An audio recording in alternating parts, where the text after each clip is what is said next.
This is Software Engineering Radio, the podcast for professional developers on the web at se-radio.net.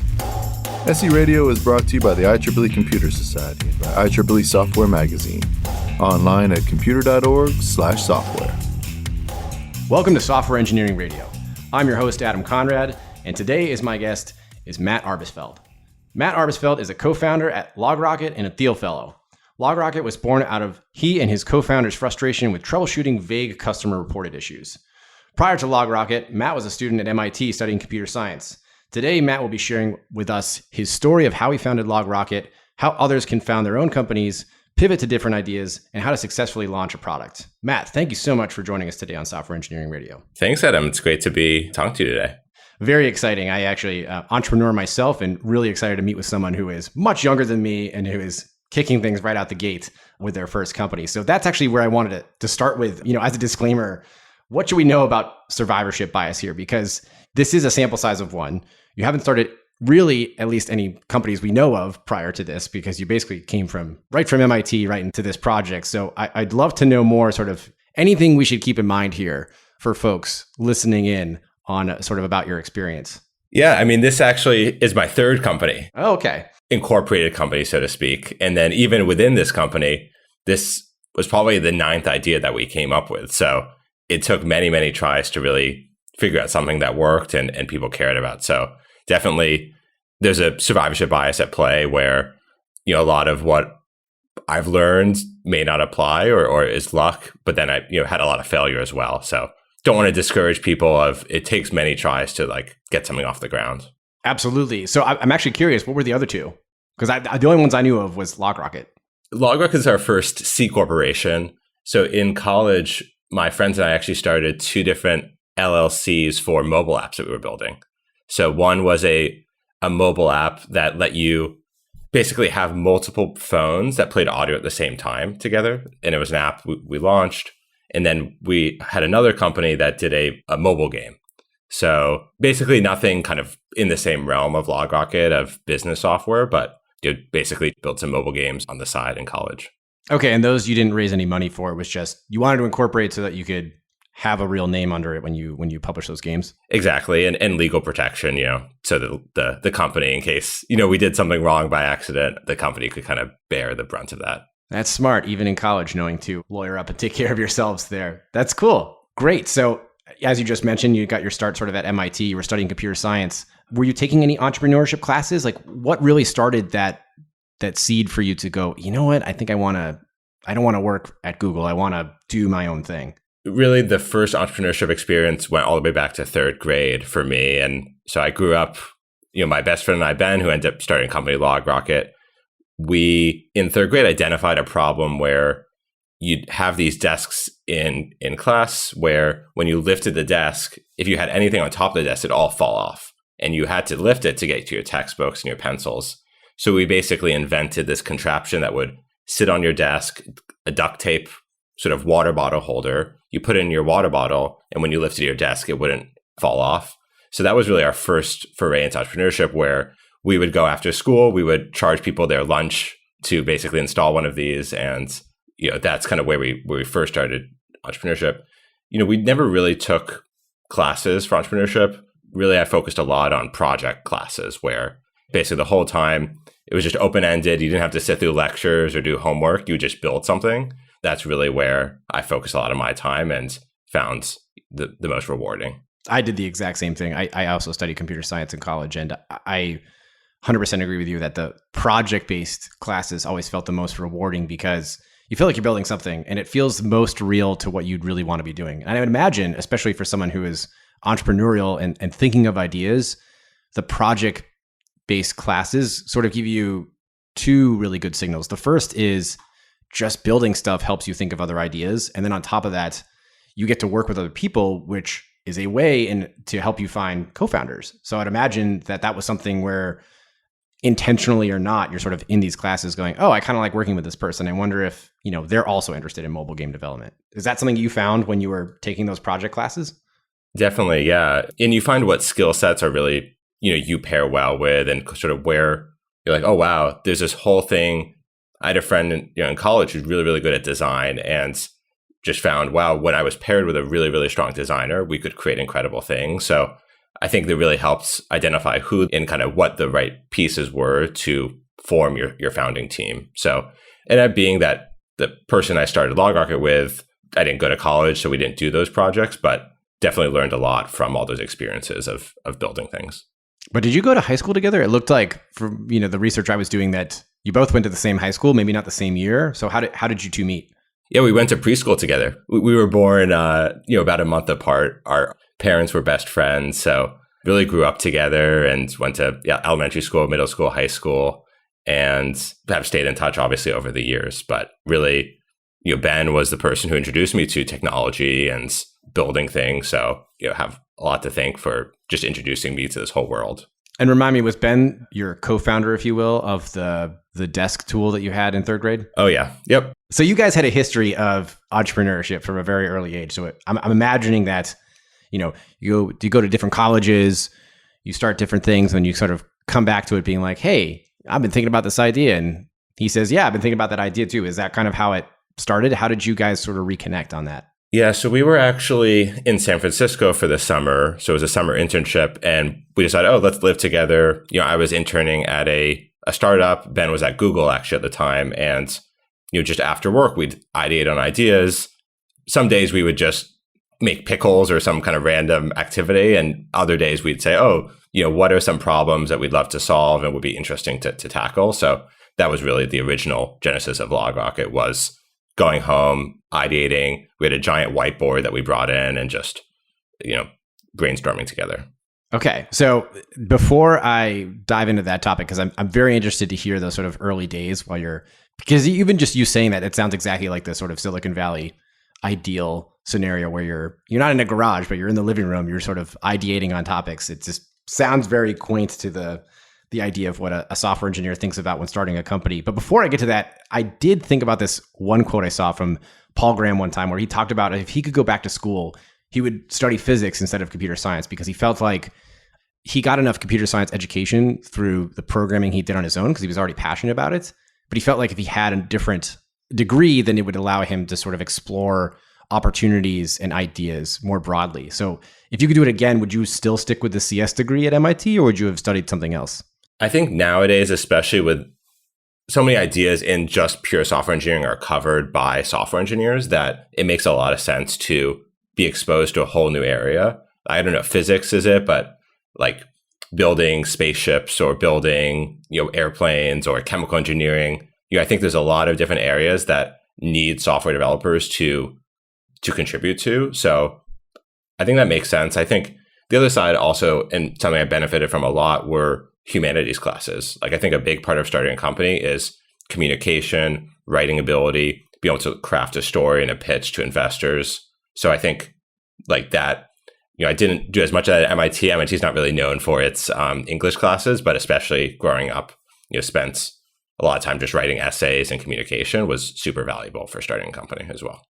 And on the other end of the spectrum, do you feel that folks who want to start a company or want to join a startup need a CS degree? Like, are you hiring for people that don't have CS degrees for software positions? For sure. Yeah, I think, you don't necessarily have to know how assembly language works to write great software. And many of our best software engineers at LogRocket don't have CS degrees or even bachelor's degrees.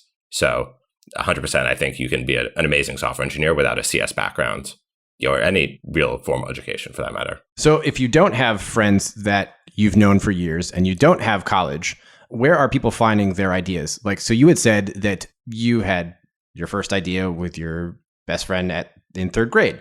Where are other areas that folks could be looking for startup ideas if they want to start thinking about starting their own company?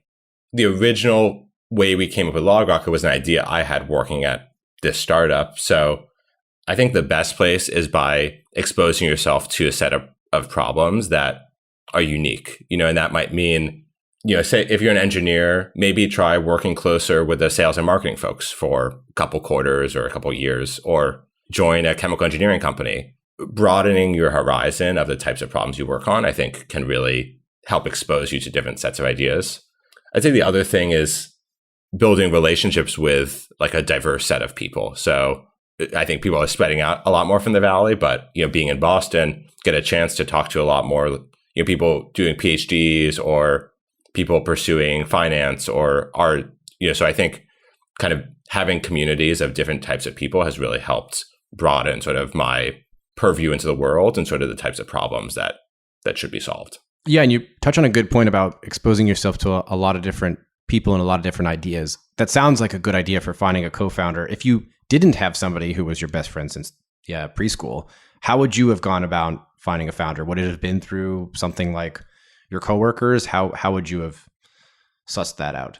The best place is likely joining a fast-growing business with great people. Like one of our goals at LogRocket is that eventually when we go public someday, or who knows what happens, that it'll be a place that people have formed friendships and they can go on to start companies of their own.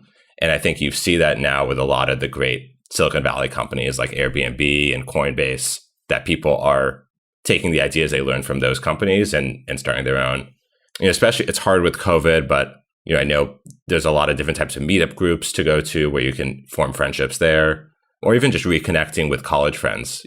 I've stayed in touch with probably like 5 college friends, but there's so many people that, reconnecting with them, seeing what they're doing, I think that's a great source of people as well. You, for your sake, you had a close friend and you guys stayed in touch over many years. And so catching us back up to the story, you are at your apartment that you're at for the summer while you're both at your internships, and you start your idea for LogRocket. My first question for you is, okay, so you've got that first idea. How did you know it had legs? Because it's one thing to go, oh, I've got an idea. And so many times, I think of ideas and I immediately either shut them down or I post them to somebody else and I say, what do you think about that idea? And they think of all the reasons why it's not going to work.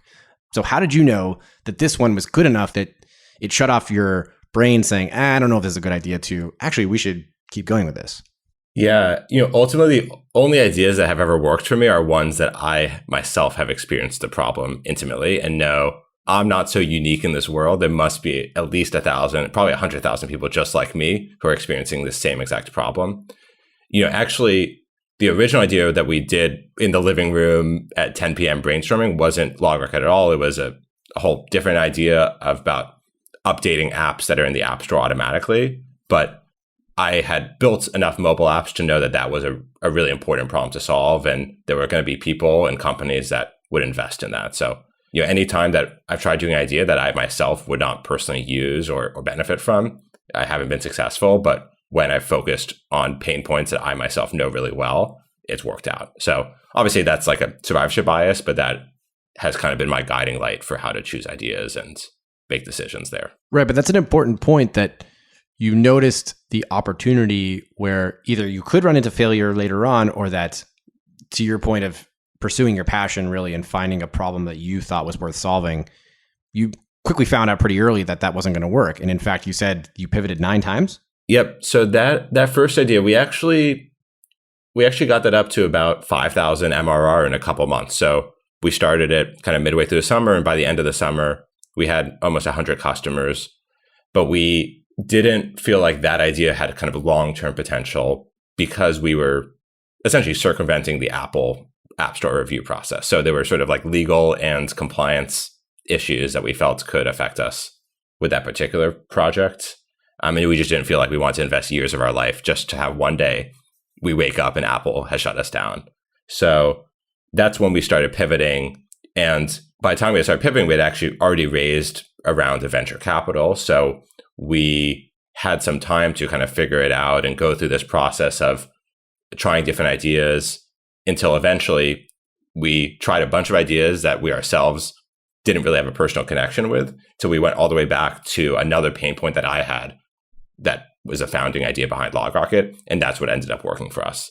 I want to dive into that one particular piece you said, which was we had raised money and when we ended up pivoting later. This is super fascinating to me. I'd love to learn, how do you convince someone to give you money on a thing that could change any day? That to me seems remarkable, honestly, that you can convince someone that you can give them money for something that you don't know if it totally has legs. So how are you able to convince folks in those very early stages of fundraising?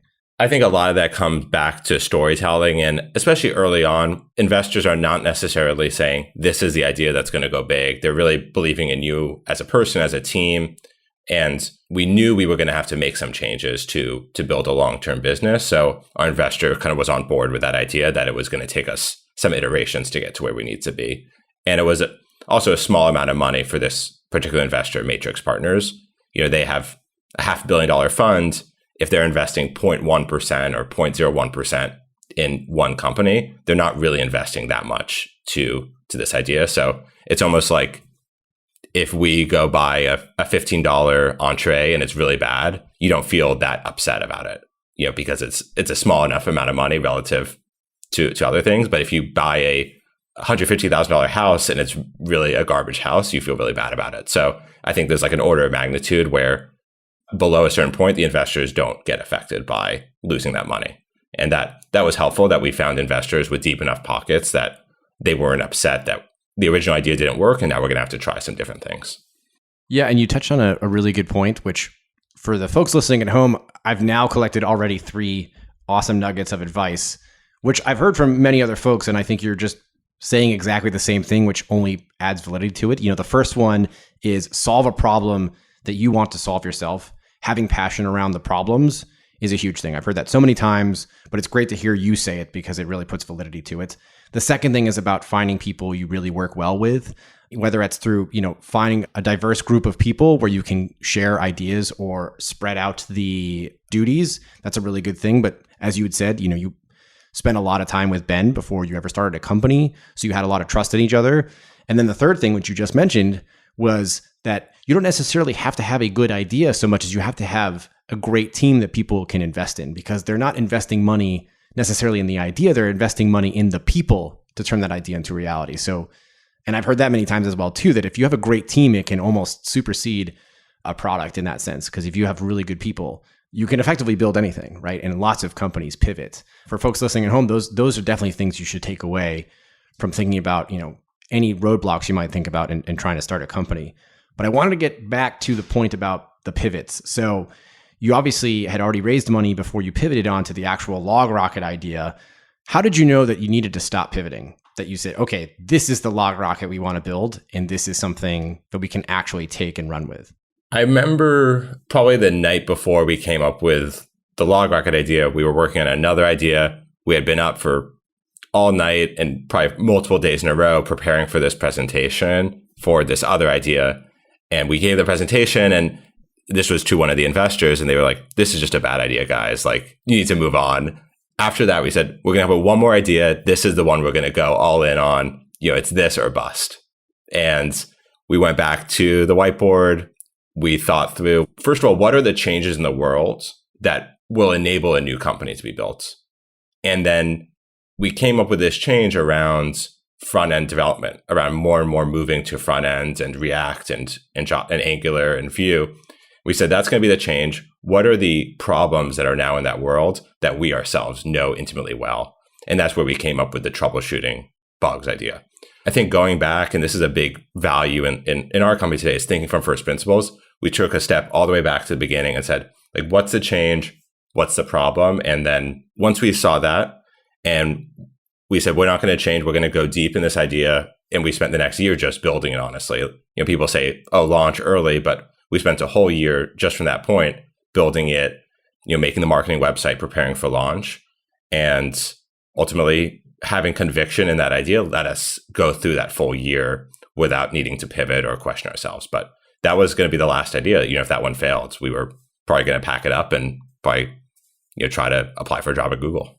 It's amazing that so many companies, I even just read about Airbnb because they went public, and then Paul Graham released an article about how tenacious Airbnb was in the very early days. And they said something very similar, which was, we essentially were down to our last bit of money. They maxed out a bunch of credit cards, and then they had to start making cereal boxes for themselves just to be able to afford to pay rent. And Airbnb, they were on its literal last legs. It's amazing to me that these companies that they have, their last legs and they're able to turn it around. So what was your first signal for success? Now you're on your 9th pivot, but now this is the one. So what gave you the indication that this time was for real? I wish I could say we had everyone say, oh, this is a great idea. And we go to conference, because we would go to React conferences and show people the idea, and people would say, oh, that's cool. It's interesting. How about this or this product? Or can't you solve it this way? So I wouldn't say there was a ton of external validation. Like it still, for a very long time, just came internally.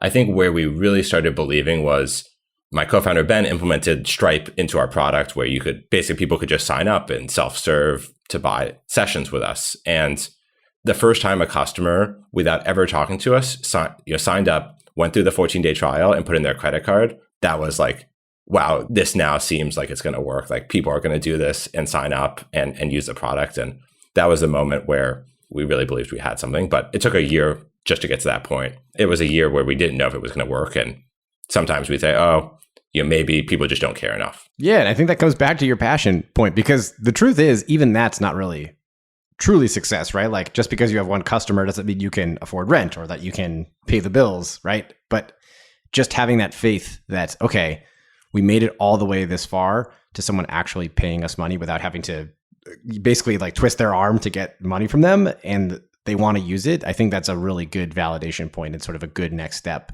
So now that we have landed on this, I actually just want to know, like for the audience, what is LogRocket? Like the 9th iteration version of LogRocket that you landed on, what does it do today? Yeah, so the way you should describe it is we're a front-end monitoring solution. So we basically capture everything users do on the front end of your application. And there's two main ways people use it. One is if someone has an issue on your site that you can't reproduce, you're able to go search for that person and basically watch a video of their experience and see technically what happened to them. And then the other way is that we're actually proactively surface issues that people are having. So if they're trying to click the add to cart button and nothing's happening, we're running machine learning algorithms to actually detect that negative experience and surface that to you. So you can be more proactive about fixing user experience issues. And was that what was on launch day? I mean, obviously the product has iterated many times since then, but I'm just curious, what subset of that was the first one that people said, oh, I want to do the 14-day trial and then pay you guys money? Yeah, it was really, really simple. It was just a user would have a problem and you could go find their session. So it was from the beginning, and actually the first 3 to 4 years, we were focused on just a single problem. And I remember I'd repeat this again and again to the team of, we help developers solve bugs faster. Like that's all we'd say. We had on the whiteboard. People would come to us with other types of feature requests and product managers, but we just kept focused on that single problem, which was around when a user submits a support ticket, how do you figure out what happens to that user and solve their issue as quickly as possible? Right. And when you say session, are you actually talking about someone can pull up a video and they can actually see what the person did? Exactly. Yeah. So we actually basically instrument the DOM from the front end and then capture all the changes that happen in the user interface. And then we take those and we recreate what the user saw. So it's almost like you're watching a video and sitting over their shoulder, seeing where their mouse is, what they're clicking on. And so you're able to go back, and it's especially helpful when you have less technical end users who can't send videos or really communicate what they did. You're able to just go pull up their session and see their experience. Can you actually see the real browser? Because I feel like I have experience in front end, and I, in my professional career, have mostly been a front end developer. So a lot of this speaks to me. And one of the first things I'm thinking of is, oh, well, I need to actually know if they're in IE or they're in Chrome or they're on their phone. Because, right, like your point about being able to sit behind their shoulder, I mean, that is exactly what developers do for themselves, right? If someone's trying to debug a problem and they ask the senior engineer to come over to their desk, that's exactly what they do. They look at their screen and see what happens. So I think that's speaking to your point of solving developer problems and helping debug bugs faster, my first thought is like, oh, well, IE, especially when you started LogRocket, IE was the bane of everyone's existence on the front end. Could you get that kind of level of granularity on the sessions? Yeah, so we support IE 11 and newer. So that's definitely a big use case. Mobile, people go offline and you don't know, maybe they were just offline and they had network connectivity issues. So you're able to actually, see the browser they're on, see all the network details, all the console logs and errors. We also capture browser performance information like memory usage, CPU usage, and crashes. So there's a lot of information there, just like if you open the dev tools sitting with someone. So I can imagine as a developer, you've got that slogan about helping developers solve bugs faster. And then I can see like a video on your homepage of walking through a session. Is that how the launch actually started? Because you mentioned that a big part of your time was spent just creating and crafting this ideal setup so that when you launched, you would have everything, all your ducks in a row. So what did the actual launch look like? What was that sort of first version that you put up on the site? That's exactly what it was. Basically, walked through that exact problem that we had as developers, tried to communicate as clearly as possible. And then I believe the first version was just an email sign up where you could put in your email to sign up to know when we launched. And then we would reach out for beta users. But we coordinated a big launch on Hacker News and Product Hunt and reach out to all our old users, had all our friends ready to kind of help upvote our content. So we did a big coordinated push, and it ended up, I think, driving probably the first thousands, emails to us. And then we kind of used those to get off the ground. How did you know you were ready? Once we hit the 1 year mark, and I think you were starting to kind of wonder like, okay, maybe it's time we should really kind of push it out. It's dragging on a bit, and we weren't actually completely ready in terms of the product. It wasn't quite there, but we knew it was maybe 2-3 months away, and this was going to be a good forcing function to, we could set a date. This is when we're going to launch by. We have to get ready, and then we set that goal, and it was a lot of work. Obviously, we would probably code from 10 a.m. to 6 p.m. and then we'd go back. We were living together. We'd cook Blue Apron, and then in the night we'd work on the marketing website. So there's a lot of work to get there, but kind of having that date where we had to launch by was really the forcing function.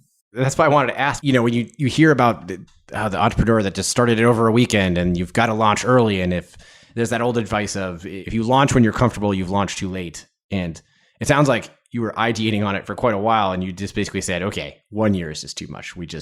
It almost sounds like it was arbitrary, other than the fact that it's like, okay, it's been a calendar year and we really need to get our ducks in a row. So you weren't quite ready, but ready enough. So how did you know to carefully coordinate with Hacker News and Product Hunt? What was your sort of strategy behind that?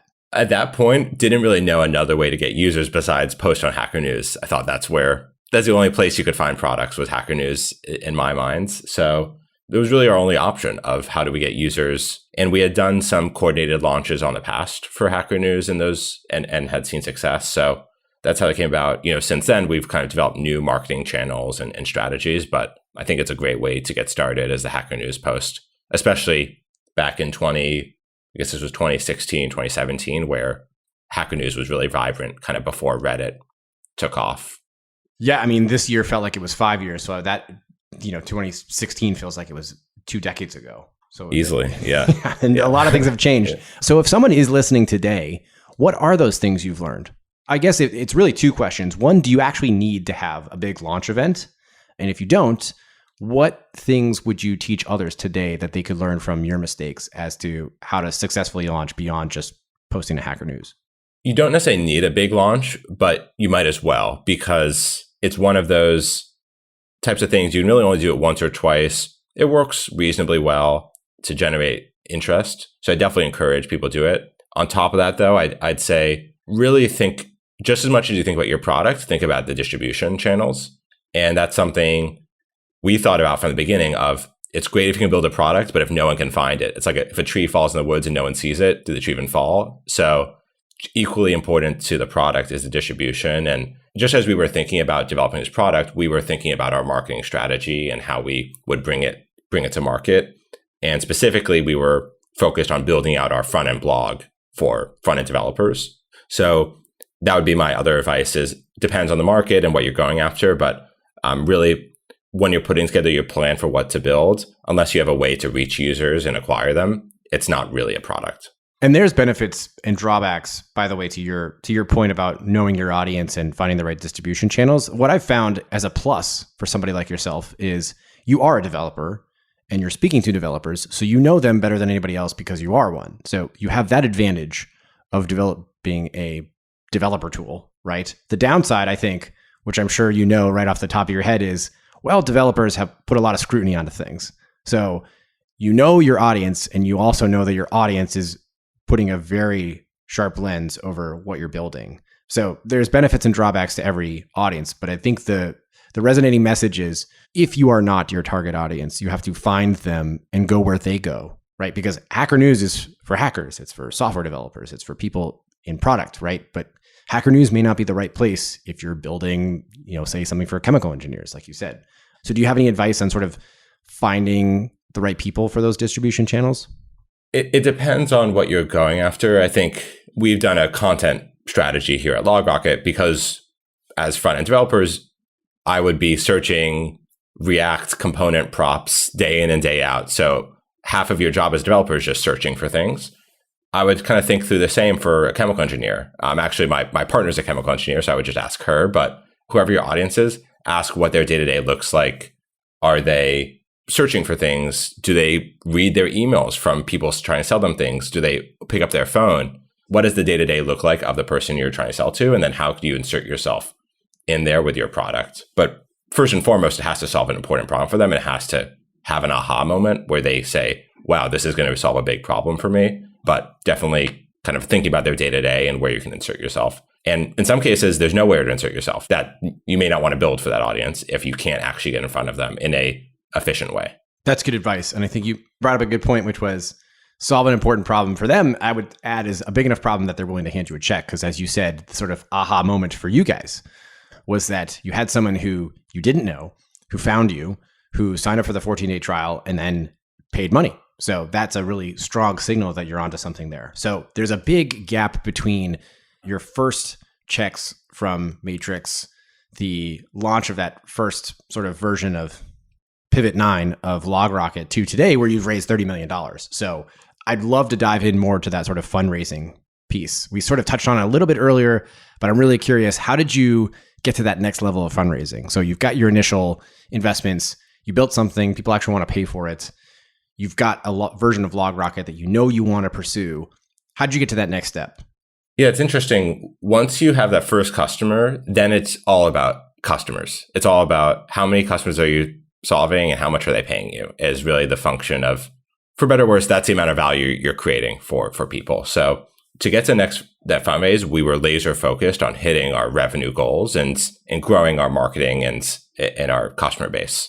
And so, that first customer, it took us about a year to reach maybe 100 customers, somewhere like that. And at that point, that's when we started getting momentum to point to, hey, if we start raising money, we can invest more in sales and marketing and more in engineering and grow this even faster. And at each point, it just makes sense. If we had that extra dollar to spend, we're going to create so much value with it that it makes sense to keep fundraising and keep growing what we have. But yeah, really, after that first customer, it all became about growth. And you earlier you mentioned MRR. For the folks listening, what does that mean? And how did that influence, when you knew you could raise more money? Because a lot of people talk about, especially in subscription services, that MRR is a very key indicator for being able to either raise more money or show growth. Yep. So MRR is monthly recurring revenue. So that's essentially, if you have a customer paying you $99 a month, your MRR is $99. And what investors are looking for is not necessarily the absolute amount of MRR you have, but the growth rate of it. Because if you could take MRR from 1,000 to 10,000 a month, they say, wow, if they can do that a month, imagine what they can do in a year, in 2 years, in 3 years. Really, the biggest focus for us was making sure each month we were adding more MRR than we did in the previous month. Right. And so then once you started to see reasonable growth numbers or numbers that you felt were predictable, how did that translate into, okay, we need to raise X amount of money? How do you pick that number? It kind of turns into a financial problem of, we have this marketing channel, be it, ad spend or content, and we know it's going to translate into this amount of dollars of MRR. So my co-founder, Ben, actually now runs our finance function, basically put together these huge spreadsheets of, we invest $1 here, we're going to get out X MRR, 8 months later or whatever it is. And basically we use those spreadsheets to determine how much we need to raise, how much runway that's going to give us as a business if we're burning money. And then, using headcount and the other costs that we have to basically figure out how much we're burning each month and each quarter to know when we have to raise next. So a lot of it is basically turns into a financial problem, and the input is expenses and the output is revenue at the other side. Okay, that makes sense.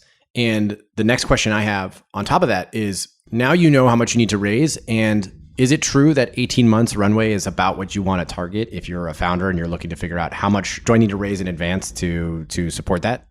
Potentially, I think it varies. Ben and I have always targeted longer runway than that, just because it always takes longer for things to work than you think they will. And I think our first ideas took us 2 years to reach our first customer. So if we had just raised 18 months of runway, we wouldn't exist right now.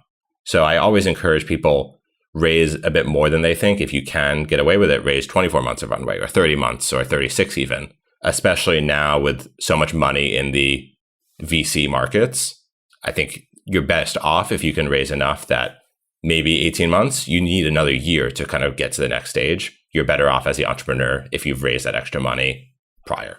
And I think the really important thing, it was funny because I'm looking at the notes here and you've raised $30 million, and you have to understand there's this like whole thing in the entrepreneurial VC world where you see the dollar amount, right? Like company raised X amount of money and people just like assume it's like, oh, well, Matt's a millionaire now. He just raised $30 million and he and his co-founder split it halfway, but it's absolutely not that way, right? Like all that money has to last that entire time. So if you're raising $30 million in one go for 3 years, you can only spend $10 million a year. And on top of that, you have to support all the people that you are employing. And as you mentioned earlier, I think you said a lot of it was going into marketing and certain sales channels. So tell me about, what actually happens when you get that money? Where are you spending it on? And how do you ensure that you can support the system that you're trying to build? Yeah, that's a great point. It's really to grow the team. And there's so many expenses that go into a business. You look at rent for the real estate, if you're an employee, headcount expenses, you're getting lunches for employees. There's so many different expenses that you figure into. And that, like you said, you have to last for years and years, plus all the growth that you want to achieve. So all the new people you want to hire, the recruiting efforts, the recruiting resources needed to hire those people. So basically it's, again, another big spreadsheet. Everything kind of just turns into spreadsheets and engineering problems at the end of the day. And sort of cash management is one of those problems. And then on the other side, the best case scenario is that you don't need to spend that money, that your customers can fuel your growth. So a lot of our focus has been also of identifying inexpensive channels where our customers, we can take the customer revenue and turn that into reduce the amount that we're burning of that 30 million and use that more as kind of a backstop to achieve growth. Is that a weird pivot? Because I feel like for folks that are brand new to starting a company, they're thinking about like being in the garage, writing code till 4 a.m. in the morning. And now you're talking about spreadsheets and accounting and all this stuff that is not the sort of main thing that software developers are thinking about when they're starting their own software company. So is that a weird transition? Like how much of your time do you spend on the things that are not software related? I'd say 100% now. If I try to code, I inevitably break something and the engineers on my team get scared if I ever try to make a code change or even suggest code changes. So I've removed myself from that. It's definitely a transition where in the early days, I'd write code 95% of the time to now 0%. But at the end of the day, you're still building systems and you're solving problems. And I think if you're starting a company, it's important that you, or at least your co-founder, is passionate just about problem solving in general, because past that kind of initial product market fit, or even during finding product market fit, so much of it is not just about coding. It's about customer discovery and marketing and idea validation and fundraising. So I think it's almost more important to be excited about those things than it is about actually writing code. If you just want to write code, probably starting a company is not the best thing for you, or at least make sure you have someone who's interested in the actual process of building a company on your team. That's a really important point, is balancing the positives with the downside. So tell me about some of those problems that you faced along the way once you got LogRocket started. I mean, just because you raised a bunch of money and you got that initial validation, clearly it wasn't just smooth sailing. So what kind of traps did you hit along the way? Yeah, obviously COVID is a kind of threw everyone for a loop, and we've really invested a lot in a great culture at LogRocket, and an in-person team. Definitely was a transition for everyone to go to working alongside your dog in your 1-bedroom apartment, which is where I am now. But so I'd say COVID was definitely one of them. As first-time founders, a lot of it was figuring out what we didn't know that you learn a year or 2 years later, and you'd wish, like, if only I had known that this was going to be a problem, I wish I'd addressed it a year earlier. So one of those things for us was like starting a sales team. I didn't even know that sales was a thing when we started the company, and kind of waited too long to actually start a sales. I just thought developers just find products and they sign up for it and they put in their credit card. I didn't realize I was the one sales guy just answering intercom tickets. That was something where, okay, now I understand the value of sales and especially in larger companies, so much process is needed to procure software, so many stakeholders. So all those things that I didn't know that I wish I'd incorporated earlier on would have saved us so much time from the mistakes that we've made. So yeah, like starting a sales team is one. Certain hiring decisions where I think it's so important to trust your gut. And I think you alluded to this of find people that you really just enjoy working with and you sort of like, you're excited to go and to work with them every day, and being really deliberate about that has been very important for us. So yeah, so many mistakes along the way, but a lot of good learnings. How big is your team now? We're around 80 people, so still quite small. When you were really early, it was you and Ben, you could very much be hands-on with every single hire. How do you feel now knowing that you can't actually be there for every single interview for a team now that's almost 100 people? Yeah, I feel pretty good. I think that comes down to really hiring and promoting great leaders. And a lot of it comes down to the first few people we brought into the company, and also, recent leaders we brought in, having a lot of trust in their judgment gives you so much peace of mind to know, okay, they're going to own their operational area and I can have a lot of trust in what they're doing. So I'd say that. And I'd also say really establishing a clear culture and values when making decisions, and being consistent with the way we evaluate people and look for greatness, I think has helped us, but you don't hit 100%. There's always misses, and sometimes it doesn't work out. But I'd say those two things have really helped us build consistency in hiring. So we know what the roadblocks now were for you along this journey. When is it not a good idea to start a company? Like, when should engineers not start companies? Because you, as you said, you had 2 failed companies prior. So what were the signals that you should said, actually, you know what? I don't think this is the right company to start, if at all? Honestly, knowing what I know now, there's so many difficulties to starting a company that I think even for myself, my naiveness 5 years ago is what led us to get to this point. Now I know how difficult it's going to be. You almost have more reasons not to start a company than you do to actually start a company. Really good reasons to start a company are you enjoy building, and you have a problem that you know has to be solved now. Like, there's a timely thing. If there's not a change in the world that will support your idea and you don't have personal conviction, I would avoid starting a company. Maybe wait and maybe kind of expose yourself to new experiences before diving in.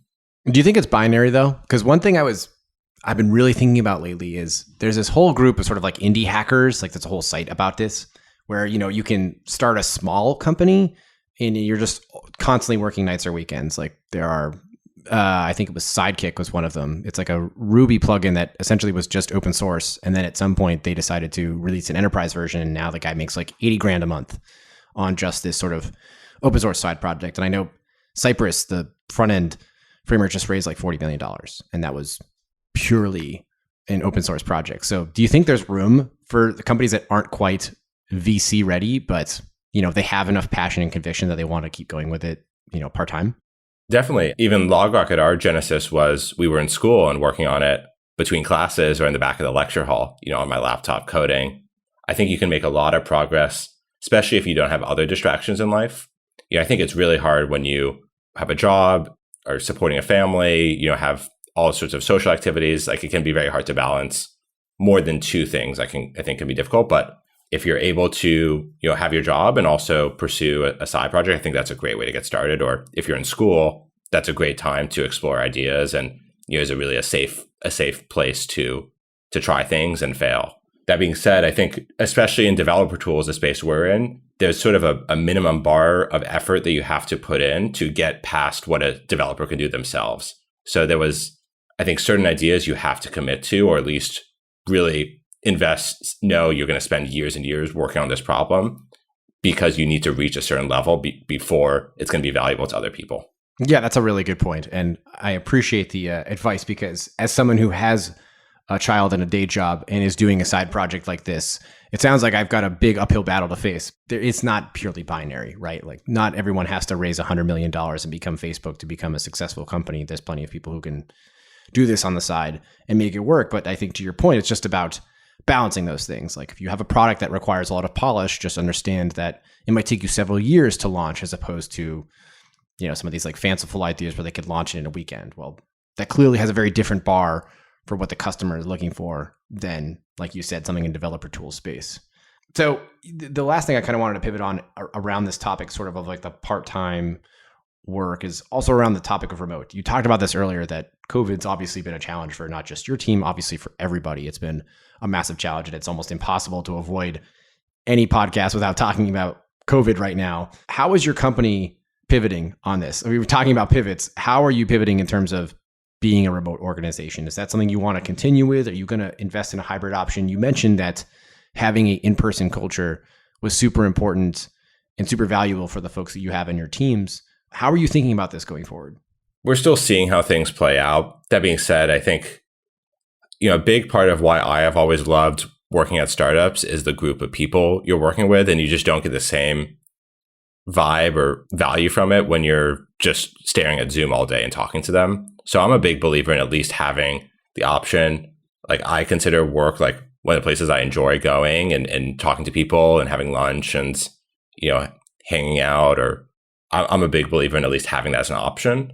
But really, since the early days, we've believed in sometimes you just need a place to focus. And I think home is your home office is a great place to be able to just like sit down, solve a problem, no distractions. But I am a big believer in having a place to go that's like a community and something you enjoy waking up and commuting in for. So if a founder is starting today, what advice would you give them about the options they have? Certainly remote has become more prevalent at companies than it was a year ago or even 6 months ago. If you were starting today, how would you think about that equation? Yeah, 100% I would build your team in person still. I think especially the early team, it's just fun to have a small team that you enjoy going into the office with and talking and hanging out after work. That's where so many of the best ideas come from, when you're a small group of people. I think once you get past a certain point, then you can start to say, like, maybe the talent when we hire a distributed workforce will be worth the kind of loss of that culture. And that kind of comes down to the specific business and types of people you need and where the talent is, and also where you yourself are located. I think having like the first 10 people be able to be in an office together and hang out and do fun things is, at least, was super valuable for us. And I think it'd be hard to recreate that over Zoom. And with all the competition out there, which is never ending in the software space, how do you find those first 10 people? Because I would imagine you're competing against salaries like Google. You're also competing against missions of other small startups. So there's a lot of competition out there. And on top of that, you have to find really great people because, as you said earlier, it's those first few people that really set the tone for the rest of the culture. I mean, that sounds like it's really arduous because you've got so many other factors playing into getting those first few people. How did you make that work? We were really careful about not hiring until we had traction with our idea and some amount of conviction. I think it helped that we're building a developer tool. So developers, we'd reach out to developers and say, hey, we're hiring, we have some initial customer traction. And they would say, this is a product I would use and love. And that really helped us initially. So I think a lot of it comes down to the founding team. You should hopefully be able to get to some amount of traction. And then you can use that traction momentum to then hire more folks. If the idea is really good and people believe in it and they can have like a personal relationship to it, I think that really helps for hiring people past the founding team, the first 10, who, I think are the most critical hires. Obviously every hire is critical, but those particularly are really important. Right. So for engineers that want to start their own software company, any last words of advice for them? Don't be discouraged by the naysayers. There's so much advice out there and so many people who will give their 2 cents on your idea, and it can be very easy to be swayed by their other people. But if you have an idea that you really believe in and is applicable, like, I would say just try your best to tune out the noise or at least put it through a filter and believe in yourself, I'd say is the most important thing, because if we had listened to the naysayers, we wouldn't be where we are today. And that's my number one piece of advice. What a great way to end. Where can we find out more about you and LogRocket? Yeah, you can check us out at logrocket.com. You can also go to our blog.logrocket.com, which has some awesome front-end tutorials. Then we also have actually a podcast for front-end developers as well that you can check out that we just launched, PodRocket. Oh, that's a good play on the company name. I like that. It is. Yeah, we missed out on BlogRocket, so PodRocket had to be. Log really does capture a lot of things in the software space. That's really clever. Awesome. Thanks, Adam. Thanks again, Matt. Have a good one. Thanks for listening to SE Radio, an educational program brought to you by IEEE Software Magazine. For more about the podcast, including other episodes, visit our website at se-radio.net. To provide feedback, you can comment on each episode on the website or reach us on LinkedIn, Facebook, Twitter, or through our Slack channel at seradio.slack.com. You can also email us at team@se-radio.net. This and all other episodes of SE Radio is licensed under Creative Commons License 2.5. Thanks for listening.